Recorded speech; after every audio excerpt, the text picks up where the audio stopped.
halyeyadii u kacay sahan iyo hayaan isku hawlayeen oo helano halyeyadii u kacay sahan iyo hayaan isku hawlayeen oo helano hawsha iyo xilkii habkii dawladnimo idinka toban sano iyo 10 maalmood ayaa ka soo wareegtay markuu noqday madaxweyne ku-xigeenka Soomaaliland mudane Cabdiraxmaan Cabdilaahi Ismaaciil Saylici madaxweyne Saylici oo hore u ahaa injineer ayaa markii ugu horeysay siyaasadda toos u soo galay markii loo doortay musharaxa madaxweyne ku-xigeen ee xisbiga kulmiye sanadkii 2008 shirkii kulmiye ka dhacay magaalada Burco kaas oo ahaa shir xasaasi ah oo keenay in Saylici uu ka guuleysto Cabdiraxmaan oo Cali Faarax oo hore u soo noqday madaxweyne ku-xigeenka Soomaaliland iyo siyaasiyiin waaweyn oo taageerayay xilligaasi ورئيس كوبان وبحية مدحوين كحيان كالسوماليلان عبد الرحمن عبد الله إسماعيل سيلعي أيو كغا ورمي سببتا كانت حلق عسي إنو كغوليستي مشرح عبد الرحمن أو علي فارح يعني هورتا مركا كوباد قدر كيبا سعودو يعني قدر إيبو يا دعايين أنو كغوليستو قرال حق الله كتب الدباهيد مدى لبعضو هورتا كما قوم بدني كما ويرين بدني مجاهدك وحكي لي سولان كرا وانكا شقا بدنا مرون خارج حسبك شقة بدر حسبي هو قبتي أو حياة بدر حسبي هو بهران قبتي وبان سرنا كوكية شقة بدر ما هنا تانينا كويري وبنا بها نينا كأقوم بدر هنا ما مركا لبتوين كان خد على منه حوين إن ذلك هيكل الجسر عشوا معمول ولاقي إن حسابات الهلا دبا أو ترانسبيرنسي يو accountability أما حساب تندبا يو حق الإسلام سيد عالم حكونا السنانية يعني كل جسر عشوا مركا هذه جدي إن dadka oo caafimaad tahay haday biyo tahay haday leerkii tahay wuxuu dhabaa wada baabaasan runtii oo dhulka galay marka waxyaabaha soo rabnaa in wax ka qabano dib soo celino wakabariyo dalbe shacbigu darab joogsade gidiba Soomaaliland dhammays wada qabsaday loo xoogan iyo dagaal siyaasadeed oo xisbiga kulmiye waqtigaas la galay dawladda madaxweyne Riyaale ayaa Cabdiraxmaan Cabdilaahi Ismaaciil Saylici oo ka soo jeeda gobolka Awdal waxa uu ka keenay guulo waaweyn iyo cod fiican inuu ka helo gobolka Awdal waxaana ku yeeshay saameyn xoogan siyaasadda dalka iyo gobolka uu ka soo jeedo waxaana taasi keentay in cod bixiyaasha gobolkaasi ay dhinac u raacaan guushii xisbiga kulmiye xilligaasi ka yeeshay hadii ilaahay uu guuleeyo doorashada mar labaad wixii naga qabiyoobay تضرب سرعة إن لما يستري دونه أو كو أرينا عند بتكليدا واحد كسوق مني واحد بلان بكسوق مني تضرب سنوب واحد حجنا هيدا عند بتكليدا واحد كروق عند هيدا عند بتكليدا إذا ما ذكرك بوليسكا شيرشة إذا كبدا لما أنتوا واحد الكلية حروب بالكلية أو برا الكلية دخل الكلية ساعي وخبطان أنا قال له جنبعي إن بتكلمنا قال له جنبعي وحين سمعنا أو نبحنا أو نقول دعوة دوري نوري درجتي أو قيمة ويا شيء إذا ما كانت دوري خلقة هيا نبحنا ما أنت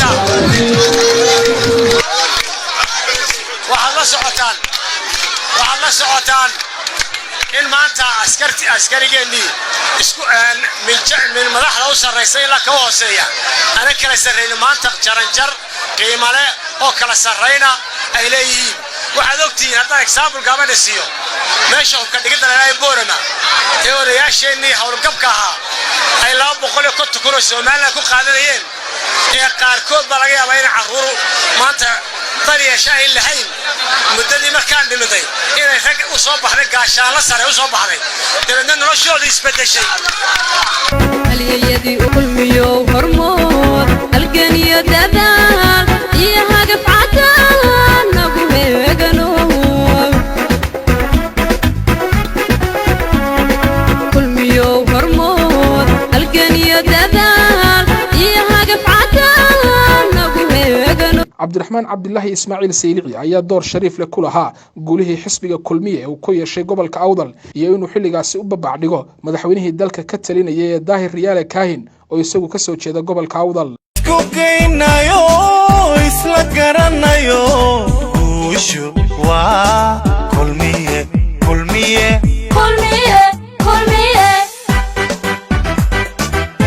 10 sano oo xilka madaxweyne ku-xigeenka ahaa Cabdiraxmaan Cabdilaahi Ismaaciil Saylici waxa uu sidoo kale ahaa gudoomiye ku-xigeenka afraad ee xisbiga kulmiye waxa uu ahaa oday talada xisbiga qayb ku leh isla markaasina saameyn togan iyo mid tabanba ku lahaa xisbiga Cabdiraxmaan Saylici waxa uu qayb laxaad ka qaatay doorarkii muhiimka ah ee doorashooyinkii kulmiye golayaasha deegaanka iyo wakiilada iyo sidoo kale doorashooyinkii madaxtooyada Soomaaliland ee xisbigaasi galay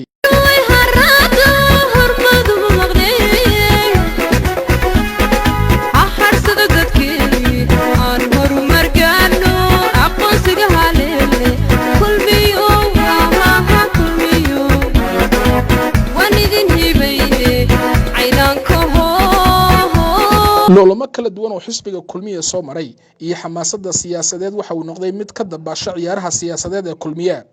sanadkii 2008 magaalada Boorama iyo guud ahaan gobolka Awdal ayuu markii ugu horeysay u tartamay musharaxa xisbiga kulmiye magaalada Boorama iyo guud ahaan gobolka Awdal ayuu u ballan qaaday in Boorama wadooyin casri ah heli doonto sida wadada Dila oo dhib badnayd in la dhameystiri doono mar kale taariikhda ayaa sheegtay inuu ka dhabeeyay Cabdiraxmaan Cabdilaahi Ismaaciil Saylici ballanqaadkaasi uu sameeyay dadka deegaankiisa dadka siyaasadda falanqeeya waxay tilmaameen in guushii madaxweyne biixi ka gaaray kulmiye dhexdiisa sanadkii 2015 jirweynihii xisbiga kulmiye musharaxa loogu doortay inuu Cabdiraxmaan Saylici keenay furaha guushaasi waxa uu codkii golaha dhexe xisbiga kulmiye ee gobolka Awdal iyo Salal iyo codad kale uu ku biiriyay madaxweyne biixi oo markaa musharaxnimadiisa ay kula loolamayeen barqaba waaweyn oo kulmiye ay kamid ahaayeen Cabdicasiis Maxamed Samaale wasiirkii hore ee wasaaradda maaliyadda iyo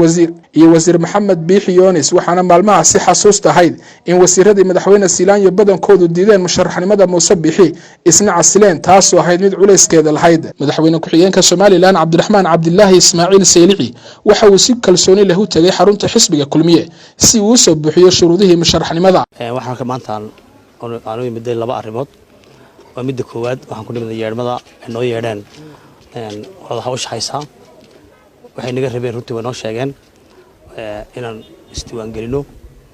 inaan maartay arjigaan soo qorno musharaxnimada iyo deposit nooga baahnaa aan shubno saw sheegay gudoomiyaha sabtida hawsha naga dhamaanaysa midda labaadna waxaan kamid ahay saddex socotaan hogaankii waxaan kamid ahay hogaanka xisbiga shaqada qudheedana waxaan midaynayo kormeero hawsha ka noo maraysa diyaargarowga inaan maanta wax kala socdo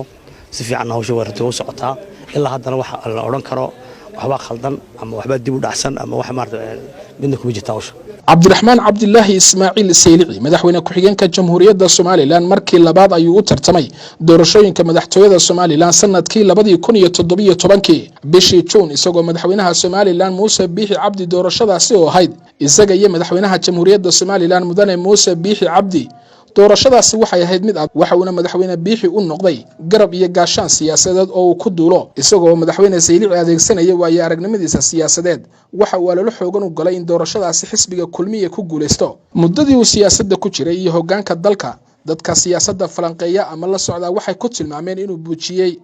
inuu muujiyay bisayl iyo dulqaad siyaasadeed iyo odaynimo aan marnaba la arkin isagoo khilaaf Cabdiraxmaan lagaga cabanaya dibadda uga soo bixin madaxtooyada dalka waxa uu kamid yahay asaasayaashii xisbiga kulmiye ee muddada dheer u soo tamarinayay kulmiye